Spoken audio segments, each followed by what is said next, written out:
Start करने जा रहे हैं क्लास 12 का मैथमेटिक्स और फर्स्ट चैप्टर स्टार्ट कर रहे हैं relation and function. First chapter है आपको मतलब क्लास 12 का मैथमेटिक्स एनसीईआरटी है, ठीक है, इतना ध्यान रखेंगे। एनसीईआरटी के सारे क्वेश्चन सॉल्व किए जाएंगे और फर्स्ट चैप्टर स्टार्ट कर रहे हैं यानी chapter first relation and function. Relation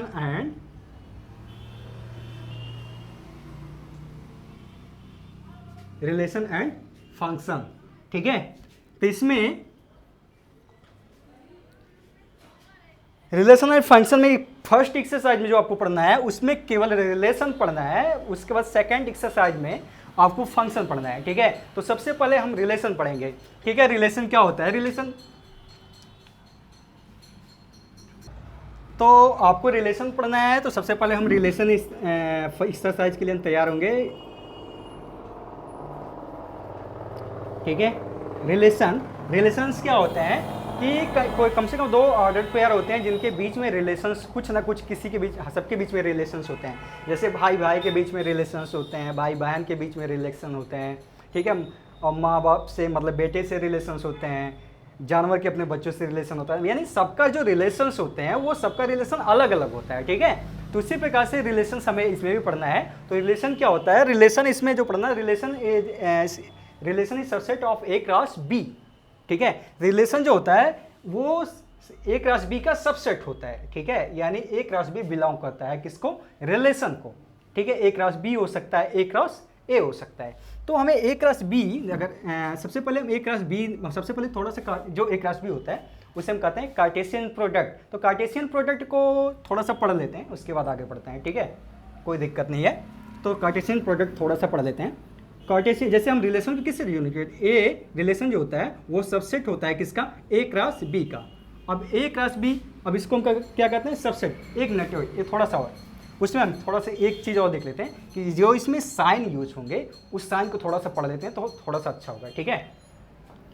तो हम थोड़ा सा साइन के बारे में पढ़ लेते हैं। जैसे आप में रिलेशन फंक्शन में बहुत सारे साइन यूज होंगे। जैसे हम थोड़ा सा देख लें, बुक कहाँ है? ये है। इसमें जो इस प्रकार का साइन होता है उसे हम कहते हैं सेट ऑफ कलेक्शन। क्या कहते हैं? Set of collection. सेट भी कह सकते हैं क्योंकि 11th में सेट के रूप में इसका यूज होता है। तो ये इसको हम कहते हैं सेट ऑफ कलेक्शन। क्या कहेंगे?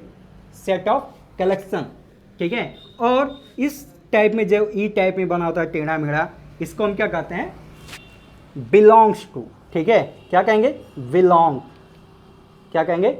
बिलोंग्स टू, ठीक है। अगर इसी चीज को अगर हम कैंसिल कर देते हैं, क्या करते हैं? कैंसिल कर देते हैं, तो ये हो जाता है डज नॉट बिलोंग टू। क्या होता है? डज नॉट बिलोंग्स टू, ठीक है। दो साइन पता हुआ। ये क्या होता है? Set of collection. इसे कहते हैं बिलोंग्स टू, एलिमेंट्स के रूप में भी जानते हैं थोड़ा बहुत। और ये हो जाएगा डज नॉट बिलोंग्स टू, ठीक है। उसके बाद अभी जो मैंने बताया था साइन बनाया था उसको हम कहते हैं सबसेट। क्या कहते हैं? सबसेट। इसको हम लिखते हैं सबसेट। क्या कहेंगे? सबसेट। अगर इसी को हम इसको अगर हम कैंसिल कर देते हैं तो ये क्या हो जाएगा? Not a subset. क्या होगा? Not a subset. क्या कहेंगे? नॉट ए सबसेट, ठीक। अगर ये जो सबसेट है इसके नीचे वाली जो अगर हम लाइन को हटा देते हैं, इसके नीचे वाली क्या करेंगे हम? लाइन को अगर हटा देते हैं तो ये हो जाएगा, बस इसके आगे एक चीज बढ़ जाएगा, प्रॉपर। क्या कहेंगे? Proper subset. क्या होगा ये? प्रॉपर सबसेट, ठीक है। इसको अगर हमने कैंसिल कर दिया यानी काट दिया तो क्या होगा? Not a proper subset. क्या होगा? Not a proper subset. Not a proper subset हो जाएगा। और इसके बाद आता है अगर यही जो साइन जो इसको राइट साइड में इसका मुंह खुला हुआ है, इसको अगर हम लेफ्ट साइड में ओपन करते हैं जैसे इस साइड में, तो इसको कहते हैं हम सुपर सबसेट। क्या कहेंगे? Super subset. सुपर सेट कहेंगे। सबसेट था, ये सुपरसेट है। इसको हम कहेंगे, क्या कहेंगे? सुपरसेट। सुपर सेट, क्या कहेंगे? सुपरसेट। अगर इसी को हम कैंसिल कर देते हैं तो ये हो जाएगा नॉट ए सुपरसेट। क्या कहेंगे? Not a superset. नीचे वाली लाइन हटाएंगे तो क्या होगा? प्रॉपर। नीचे वाली लाइन मैंने क्या क्या दिया? हटा दिया। तो इसको क्या कहेंगे? Proper superset. क्या कहेंगे? Proper superset. ठीक है, क्या कहेंगे? Proper superset. अगर हमने इसको कैंसिल कर दिया तो क्या कहेंगे? Not a proper superset. क्या कहेंगे? Not a proper superset. ठीक है, क्या कहेंगे उसको? Not a proper superset. इसके बाद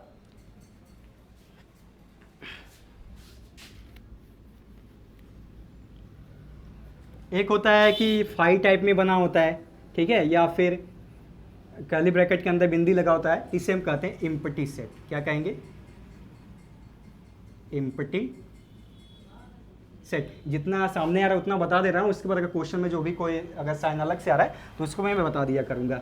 ठीक है, तो इसे कहेंगे इम्पटी सेट। अब एक होता है स्मॉल यू और इसे कैपिटल यू करेंगे, तो इसको कहते हैं हम यूनिवर्सल। क्या कहेंगे? Universal set. क्या कहेंगे? Universal set. या डबल बिंदी बना होता है या फिर एक लाइन होती है, तो इसको हम क्या कहते हैं? Such that. क्या कहेंगे? Such that. ठीक है, अब अगर ये उल्टा बी यानी उल्टा ए बना होता, लेकिन थोड़ा सा बड़ा होता है, इसको कहते हैं हम फॉर ऑल। क्या कहेंगे? For all. और एक वी टाइप में बना होता है, यानी वी नहीं, सीधा वी, तो इसे हम कहते हैं कॉन्जुगेशन। क्या कहेंगे? कॉन्जुगेशन। ठीक है, अब ये हो गए इतने मतलब साइन है जो इस चैप्टर्स में यूज होंगे, बट इसके बाद भी अगर कोई सामने आता है तो उसको हम बता दिया करेंगे। ठीक है, टाइम से। ओके, अब हम स्टार्ट करते हैं इसके बाद कार्टेशियन प्रोडक्ट। यानी रिलेशन जो होता है वो क्या होता है? सबसेट होता है ए क्रॉस बी का। ए क्रॉस बी क्या होता है? ए क्रॉस बी कार्टेशियन प्रोडक्ट है। तो कार्टेशियन प्रोडक्ट को हम थोड़ा सा देख लेते हैं, 2 मिनट लगेगा। तो हमें कार्टेशियन प्रोडक्ट देखना है, तो कार्टेशियन प्रोडक्ट क्या होता है? कार्टेशियन प्रोडक्ट, कार्टेशियन प्रोडक्ट जो होता है यानी ए क्रॉस बी। तो कार्टेशियन प्रोडक्ट में अगर हमें निकालना है ए क्रॉस बी, ए क्रॉस बी कैसे निकालेंगे? यानी उसके लिए हमें 2 नॉन एम्प्टी सेट चाहिए। क्या चाहिए? 2 नॉन एम्प्टी सेट चाहिए, यानी एम्प्टी सेट नहीं चाहिए जिसमें खाली हो। हमें क्या चाहिए? नॉन एम्प्टी सेट जिसमें खाली ना हो। तो हम मान लेते हैं एक सेट मैंने लिया, क्या लिया? एक सेट लिया ए। तो ए में हम मान लेते हैं 1 है, 2 है, 3 है, 4 है। नहीं, इतना लंबा नहीं लेंगे, ज़्यादा लंबा हो जाएगा। ठीक है, तो यहाँ पे हम दूसरा सेट ले लेते हैं। यहाँ पे हो जाएगा, क्या ले लें? 4 ले लेते हैं, 5, 6। ठीक है, ये 2 नॉन एम्प्टी सेट हैं। तो इसका अगर हम कार्टेशियन प्रोडक्ट निकालते हैं ए क्रॉस में, तो ए क्रॉस बी में, तो इसका कार्टेशियन प्रोडक्ट निकलता है कैसे? जैसे हम देखते हैं थोड़ा सा, ये है, मान लेते हैं ए। ठीक है, तो यहाँ पे कार्टेशियन यानी सेट ए में क्या है? 1, 2, 3 है। और सेट बी में 4, 5, 6 है। तो सेट ए में 1, 2, 3 एंड सेट बी में 4, 5, 6 है। तो इसका अगर हम कार्टेशियन प्रोडक्ट निकालते हैं यानी ए क्रॉस बी, क्या निकालते हैं हम? ए क्रॉस बी। तो ए क्रॉस बी निकालने के लिए इसका जो फर्स्ट नंबर है, इसका जो रिलेशन बनेगा, ये सबके साथ में बारी बारी करके बनेगा। ठीक है, इसका पहले के साथ में, फिर ये दूसरे के साथ में बनेगा, फिर ये तीसरे के साथ में बनेगा। ठीक है, तो इसको हम लिख लेते हैं। तो इसका क्या निकल के आएगा? 1,4 पहला बना, फिर 1,5 बनेगा, फिर 1,6 बनेगा। ठीक है, उसके बाद 2 का 4 में, 2 का 5 में, 2 का 6 में। तो इसको भी हम लिख लेंगे 2,4 और 2,5, 2,6। ठीक है, फिर 3 का देखेंगे, 3 का बनेगा 4 में, 3 का बनेगा 5 में, 3 का बनेगा 6 में, ठीक है। तो यहाँ पे होगा 3, 4, 3, 5 एंड 3, 6। ये हो जाएगा इसका Cartesian product A cross B, यानी सेट ऑफ एलिमेंट A और सेट ऑफ एलिमेंट B, इन दोनों का कार्टेशियन प्रोडक्ट निकाला गया। तो उसका आया 1, 4, 1, 5, 1, 6, 2, 4, 2, 5, 2, 6, 3, 4, 3, 5, 3, 6, ठीक है। ये नंबर्स निकल के आया। किसी ने कह दिया भैया आप तो A क्रॉस B निकाल दिए, आप B क्रॉस A निकाल के दिखाओ। तो आपको कुछ नहीं करना है, ना ये डरना है। B क्रॉस A निकालने के लिए कुछ नहीं करना होता है, बस B को पहले का देना होता है और A को बाद में का देना होता है, ठीक है। आप इसी नंबर्स को अगर पलटी मार दो तभी भी ये माना जाएगा कि A क्रॉस B है। थोड़ा सा देख लेते हैं। तो यहाँ पे हो जाएगा हमें निकालना है B क्रॉस A। तो सबसे पहले हम क्या करेंगे, B को लिखेंगे। किसको लिखेंगे? B को लिखेंगे। B में क्या है? 4 है, 5 है, 6 है। A में क्या है? 1 है, 2 है और 3 है। तो हमें क्या निकालना है? B cross A। तो B क्रॉस A निकालने के लिए हम क्या करेंगे? पेयर बनाएंगे, मतलब पहले रिलेशन दिखाएंगे। तो ये हो जाएगा इसका 4 का 1 के साथ में, 4 का 2 के साथ में, 4 का 3 के साथ में हो जाएगा। तो हम लिखेंगे यहाँ पे B cross A। B cross जो A होगा उसको हम लिखेंगे 4, सबके साथ में रिलेशन बनाएंगे, यानी 4 कामा क्या होगा? 1 हो जाएगा, फिर 4 कामा 2 हो जाएगा, फिर 4 कामा 3 हो जाएगा, ठीक है। फिर 5 का रिलेशन 1 में बनेगा, 5 का रिलेशन 2 में बनेगा, 5 का रिलेशन 3 से होगा, यानी यहाँ पे हो जाएगा 5, 1, 5, 2 और 5, 3, ठीक है। फिर 6 का भी सबके साथ में होगा, 6 1 से, 2 से और फिर 3 से। यहाँ पे इसको भी लिखेंगे 6, 1 और 6, 2 और यहाँ पे हो जाएगा 6, 3, ठीक है। तो यहाँ पे हो जाएगा, यानी ये कार्टेशियन प्रोडक्ट कंप्लीट हो गया। अब किसी ने कह दिया, किसी ने कह नहीं दिया, अगर मान लेते हैं कि यहाँ पे सेट ऑफ एलिमेंट A है और सेट ऑफ एलिमेंट B नहीं है, तो अगर आपको कार्टेशियन प्रोडक्ट निकालना होगा तो कार्टेशियन प्रोडक्ट आप कैसे निकालेंगे? तो उसके लिए हम क्या करेंगे, जैसे मान लिया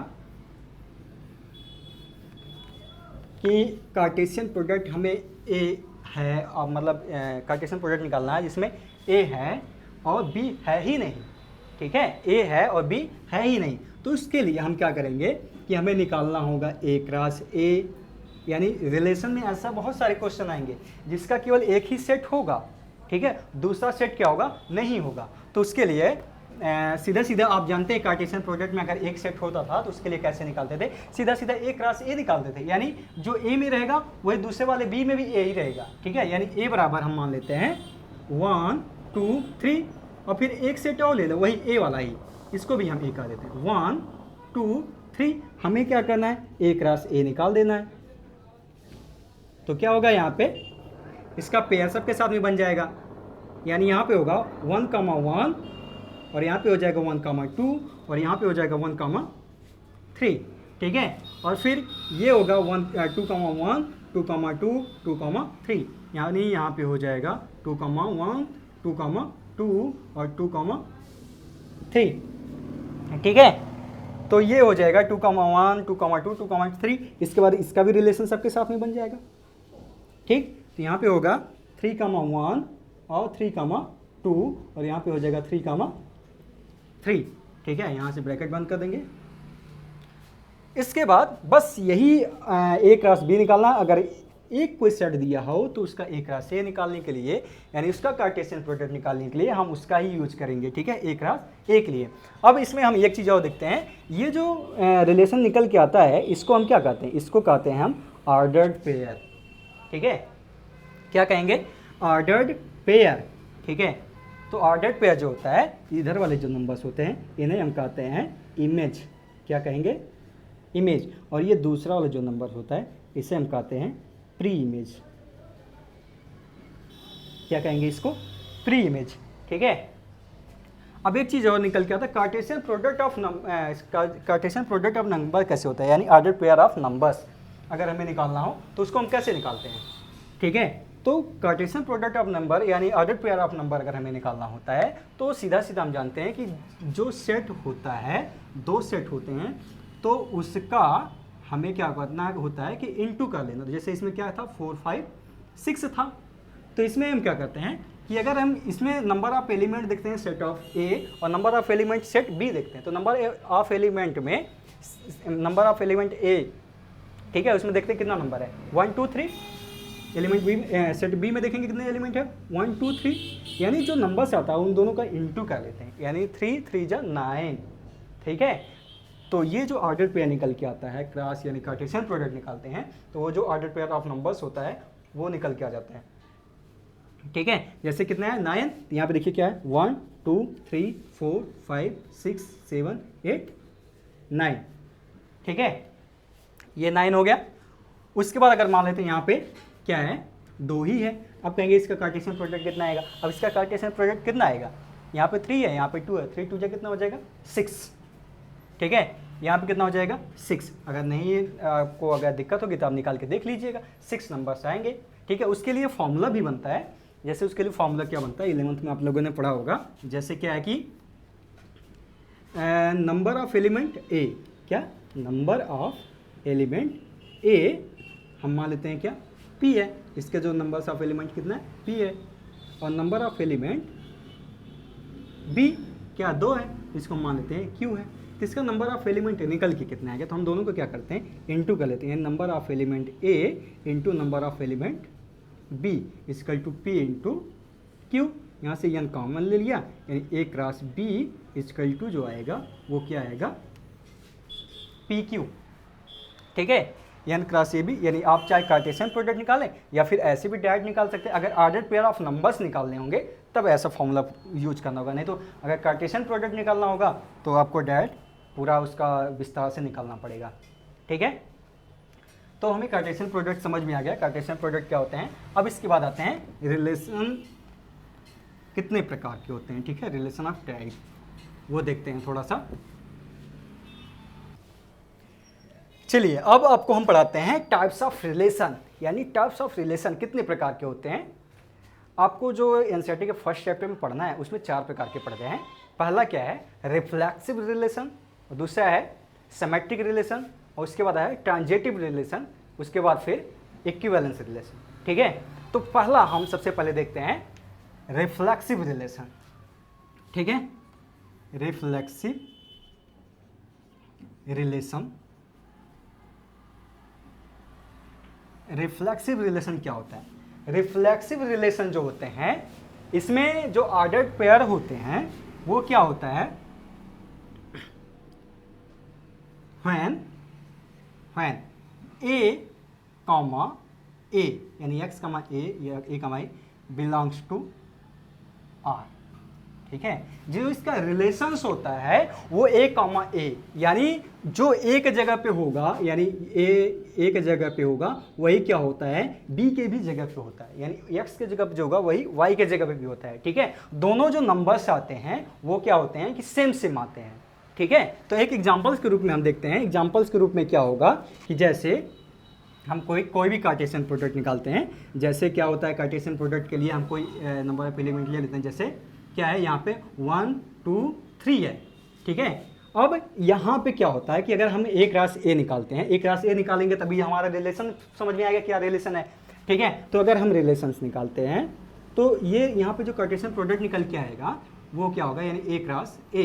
तो इसमें क्या होगा, पहला अगर इसको हम कार्टेशियन प्रोडक्ट के रूप में निकालते हैं, जैसे ए इसको भी मान लिया ए इसको भी मान लिया, मैंने बताया ना कि अगर डबल एलिमेंट सेट ना हो तो उसके लिए ए सेम कर लेते हैं। तो यहाँ पे भी यहाँ पे 1 2 3, यहाँ पे 1 2 3, तो यहाँ पे जो रिलेशन बनेगा वो कार्टेशियन प्रोडक्ट की तरह नहीं बनेगा, ये सीधा बनेगा, यानी रिफ्लेक्सिव रिलेशन में ऐसा होता है, ठीक है। कहने का मतलब मैंने भी बताया जो रिलेशन बिलोंग्स मतलब दोनों जगह सेम होगा वही रिलेशन को रिफ्लेक्सिव रिलेशन के रूप में बिलोंग करेगा, ठीक है। तो जैसे यहाँ पे क्या बनेगा 1 कॉमा 1, और दूसरी जगह क्या है 2 कॉमा 2, उसके बाद क्या है 3 कॉमा 3। इस रूप में जो निकल के आ रहा है उसे हम कहेंगे रिफ्लेक्सिव रिलेशन, ठीक है, यानी जो ए के जगह पे है वही नंबर्स बी के जगह पे भी होना चाहिए। रिफ्लेक्सिव मतलब क्या होता है कि जैसे कि कोई भी अगर रे जो होती है अगर मिरर पे पड़ती है तो वहाँ से रिफ्लेक्ट होके क्या होता है, दूसरी जगह पे जाता है। तो जो चीज़ें रिफ्लेक्ट होके जाएगा तो जो वही तो बनेगा इमेज वहाँ पे। जैसे हमारा क्या है, हम मतलब एक इंसान है, तो इंसान है तो हम अगर आईने में अपना चेहरा देखते हैं तो वहाँ पे हमारा ही दिखाई पड़ेगा ना। तो जब हमारा ही दिखाई पड़ेगा तो समझ लेंगे हाँ हम रिफ्लेक्सिव रिलेशन में हैं। ठीक है, अगर दूसरा कोई दिखाई पड़ा तो समझ लेंगे रिफ्लेक्सिव रिलेशन में नहीं है। ठीक है, यानी हमारे सामने केवल हम ही हो सकते हैं, दूसरा कोई नहीं। समझ में आ रहा ना? तो यहाँ पे हो जाएगा कि जो अगर यहाँ पे 1 है तो यहाँ पे 1 होगा, यहाँ पे 2 है तो यहाँ पे 2 होगा, यहाँ पे 3 है यहाँ पे 3 होगा, यहाँ पे आदमी है तो यहाँ पे आदमी होगा, यहाँ पे भैंस हो तो यहाँ पे भैंस होगा, गाय है तो गाय होगा, कुत्ता है कुत्ता होगा, लोमड़ी है लोमड़ी। यानी कहने का मतलब यानी ए के जगह पे जो होगा वही बी के जगह पे होगा, तब हम उससे कहेंगे ये रिलेशन जो है वो है रिफ्लेक्सिव रिलेशन। समझ में आ रहा है ना? तो ये हो जाएगा रिफ्लेक्सिव रिलेशन, यानी वो जो बिलोंग करता है वो ए के रूप में बिलोंग करता है। ठीक है, तो उसे हम क्या कहेंगे, रिफ्लेक्सिव रिलेशन। ठीक है, जो रिलेशन या जिसका कार्टेशियन प्रोडक्ट इस रूप में निकल के आएगा उसे हम कहेंगे रिफ्लेक्सिव रिलेशन है। जैसे यहाँ पे ए भी हो सकता है, बी भी हो सकता है। ठीक है, 1 भी हो सकता है, और क्या कहते हैं भालू नहीं बंदर हो सकता है। मतलब जो यहाँ पे रहेगा वही दूसरी जगह पे रहेगा, जिससे हम क्या कहेंगे रिफ्लेक्सिव रिलेशन। ठीक है, दूसरा आता है सिमेट्रिक रिलेशन। दूसरा क्या है, सिमेट्रिक रिलेशन। अब सिमेट्रिक रिलेशन क्या होता है इसको भी हम थोड़ा सा देखेंगे, सिमेट्रिक रिलेशन क्या होता है। दूसरी हेडिंग है सिमेट्रिक रिलेशन। सिमेट्रिक रिलेशन, ठीक है। अब सिमेट्रिक रिलेशन क्या देखेंगे क्या होता है। सिमेट्रिक रिलेशन जो होता है ये व्हेन इसमें क्या होता है कि A comma B belongs to relation, उसके बाद imply that B comma A. ठीक है, समझ में आ रहा है। जैसे जो रिलेशन यानी जो भी ऑर्डर पेयर बन के आता है ए बी जो होता है, उसी प्रकार से अगर दूसरे वाले नंबर्स में उसका उल्टा होगा तभी वो सिमेट्रिक रिलेशंस होंगे, वरना वो सिमेट्रिक रिलेशंस नहीं होंगे। ठीक है, जैसे कि अगर हमने कोई प्रोडक्ट लिया, जैसे यहाँ पे क्या है 1, 2 के रूप में है, तो यहाँ पे क्या होना चाहिए, जैसे a, b है तो यहाँ पे b पहले आ गया, a बाद में चला गया। तो उसी प्रकार से यहाँ पे a है, यहाँ पे 2 है, तो इसमें क्या होगा 2 पहले आ जाएगा, 1 बाद में चला जाएगा। ठीक है, 2 क्या होगा पहले आ जाएगा और 1 बाद में चला जाएगा। ऐसे इसी प्रकार से और देखते हैं, जैसे यहाँ पे क्या है x, y है, तो यहाँ पे क्या होगा y, x। ठीक है, और यहाँ पे अगर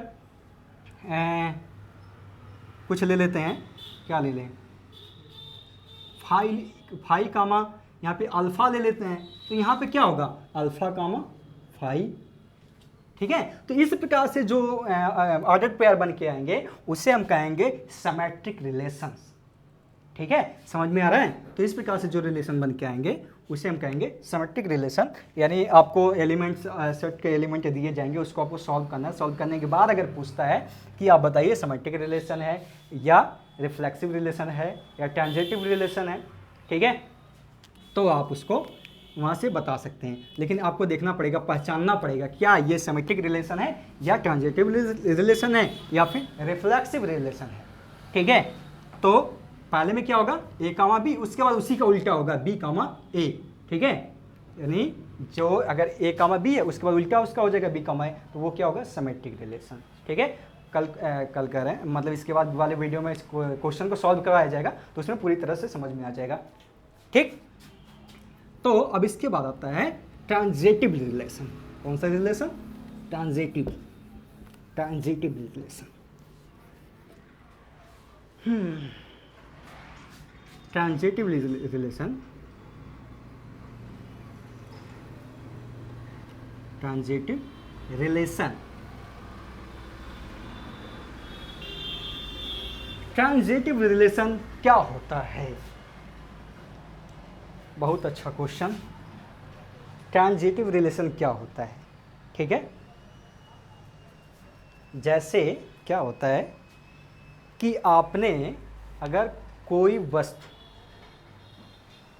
जैसे आपके पास पैसे ही हो, अगर आपने अपना पैसा अपने पापा के पास दे दिया, ठीक है, तो वो पैसा क्या करेंगे, अगर वो पैसा तुम्हारी मम्मी के पास दे दी, ठीक है, तो वो क्या करना है, अगर तुम्हारी मम्मी तुमको वो पैसा दी तो समझ लो कि ट्रांजिटिव रिलेशन हो रहा है।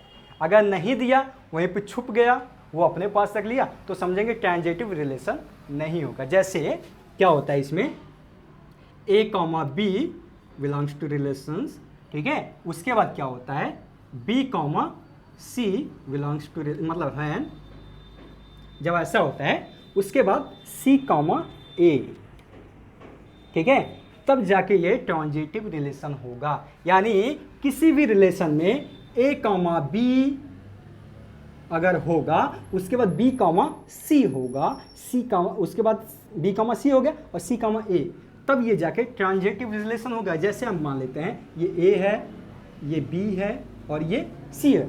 अगर इसका पेयर बनेगा फिर क्या होगा, इसका पेयर बनेगा, ठीक है। इतना बनने के बाद अगर ए कॉमा सी बन रहा है तो ये क्या करेंगे, हम ट्रांजिटिव रिलेशन इसको मानेंगे, वरना ये ट्रांजिटिव रिलेशन नहीं होंगे, ठीक है। जैसे हम इसका एक रिलेशन का एक उदाहरण लेते हैं एग्जांपल्स के रूप में, तो ये क्या होगा, जैसे हम एक एग्जांपल ले लिए 1,2, क्या हो गया 1,2, इसको हमने माना ए, इसको हमने माना बी। अब इसके बाद दूसरा होता है कि 2, हो गया 3, और तो ये क्या हो गया, बी किसको मानेंगे, 2 को, तो यहाँ पे क्या हो गया, बी होगा, इसको क्या मानेंगे, सी। अब ये सी, अब ये अगर यहाँ पे ए कॉमा सी यानी 1,3 आ रहा है तो ये ट्रांजिटिव रिलेशन होगा, वरना ये ट्रांजिटिव रिलेशन नहीं होगा, ठीक है। समझ में आ रहा ना। अब इसमें एक कंडीशन और है, मैंने क्वेश्चन आंसर में इसको मिलाया है कि अगर ए कॉमा बी है और बी कॉमा सी है और सी कॉमा ए नहीं है तो ट्रांजिटिव रिलेशन नहीं होता है। ए कॉमा बी है, बी कॉमा सी है और सी कॉमा ए नहीं है तो ये ट्रांजिटिव रिलेशन नहीं होता, क्योंकि एक गायब है ना। सब मानते हैं कि अगर ए कॉमा बी है, बी कॉमा सी है और सी कॉमा ए है ही नहीं तो हम इसको ट्रांजिटिव रिलेशन क्यों माने। लेकिन एक कंडीशन इसमें आता है क्वेश्चन में, मैंने उसको सर्च किया है काफ़ी, तो उसके बारे में, अगर ए कॉमा बी है और बी कॉमा सी अगर नहीं है, समझ में आ रहा ना। अगर ए कॉमा बी है, कहने का मतलब ये ए कॉमा बी है और बी कॉमा सी नहीं है तो वो ट्रांजिटिव रिलेशन माना जाता है, ठीक है। ए कॉमा बी है, अगर बी कॉमा सी है, ए कॉमा सी नहीं है तो हम इसको ट्रांजिटिव रिलेशन नहीं मान सकते हैं। अगर ए कॉमा बी है और बी कॉमा सी नहीं है तो इसको हम ट्रांजिटिव रिलेशन मानेंगे, ठीक है। इसको हम ट्रांजिटिव रिलेशन मानेंगे। जैसे एग्जांपल्स के रूप में हम और ले लेते हैं कुछ, जैसे आर इक्वल टू, हम पहले इसको देख लेते हैं, B comma C belongs to R और C comma A comma C belongs to R, ठीक है। और यहाँ पे क्या होगा, जैसे हम पहले इसको ट्रांजिटिव रिलेशन को फॉलो करते हैं, यहाँ पे 2,5 हो गया, ठीक है, 2,5 और यहाँ पे क्या होगा 5,8, तो यहाँ पे क्या होना चाहिए, ये ए हो गया, ये बी हो गया, ये बी हो गया, ये सी हो गया, तो यहाँ पे क्या होना चाहिए, ए सी होना चाहिए, तो 2 हो जाएगा और क्या होगा 8 होगा। इसको क्या कहेंगे हम, ये ट्रांजिटिव रिलेशन है, ठीक है। और अगर मैंने भी बताया कि अगर जहाँ पे बी सी नहीं होगा यानी ए बी होगा, बी सी नहीं होगा, तो यहाँ पे अगर हम कुछ दूसरा रख देते हैं, क्या रख देते हैं, कुछ भी रख देते हैं, रखना ही है, 1,5 रख देते हैं, तो ये ट्रांजिटिव रिलेशन माना जाएगा, ठीक है। आप इसको बुक में देख सकते हैं, एनसीईआरटी की बुक में आप इसका आंसर भी मिला सकते हैं। अभी इसका क्वेश्चन जब सॉल्व किया जाएगा तो आपको पूरी तरह से समझ में आ जाएगा, ठीक है। चलिए हम देखते हैं अगला क्वेश्चन, अगला टॉपिक, मतलब रिलेशन का, टाइप ऑफ रिलेशन का। तो अगला टॉपिक जो है रिलेशन का, एक और बचा हुआ है, इसको कहते हैं हम इक्विवेलेंस रिलेशन। इक्यू क्या है जी, equivalence relation. Equivalence relation, equivalence relation क्या है, सबसे अच्छा लगता है मुझे इक्विवेलेंस रिलेशन, इसमें कोई दिक्कत ही नहीं है। इक्विवेलेंस रिलेशन में क्या होता है, reflexive relation, reflexive relation plus symmetric relation, symmetric relation plus अभी इसके पहले क्या पढ़ा मैंने, ट्रांजिटिव, ट्रांजिटिव रिलेशन, ठीक है। Reflexive relation, symmetric relation plus transitive relation, जिसमें तीनों पाए जाते हैं। क्या होता है कि जिसमें तीनों पाया जाता है उसे हम कहते हैं इक्विवेलेंस रिलेशन, ठीक है। यानी जिसमें रिफ्लेक्सिव भी हो, सिमेट्रिक भी हो, ट्रांजिटिव भी हो, तो उसको हम कहेंगे रिफ्लेक्सिव रिलेशन, ठीक है। समझ में आ गया, इसको ज़्यादा बताने की जरूरत नहीं है, आपको पहले बता दिया रिफ्लेक्सिव रिलेशन क्या होता है, सिमेट्रिक रिलेशन क्या होता है और ट्रांजिटिव रिलेशन क्या होता है, ठीक है। तो इसके बाद हम इस चैप्टर को यहीं ख़त्म करते हैं। अब इसके बाद हम मतलब एक्सरसाइज के मतलब चैप्टर्स के एक्सरसाइज को सॉल्व करेंगे, ठीक है। और अगर आपको कोई किसी भी प्रकार की कोई भी दिक्कत हो तो आप नीचे वीडियो के नीचे कमेंट कर सकते हैं कि हमें इस प्रकार की दिक्कत है, हम आपको उस पर डिटेल, उस पर पूरा तोड़ ताड़ के एक अच्छी सी वीडियो बनाएंगे, ठीक है। Thank you. और अगर आपने चैनल को सब्सक्राइब नहीं किया होगा तो सबसे पहले सब्सक्राइब कर देंगे, जिससे आपको जो भी वीडियो ना हो आराम से सही तरीके से सबसे पहले आप ही को पहुँचे, ठीक है। Okay, thanks.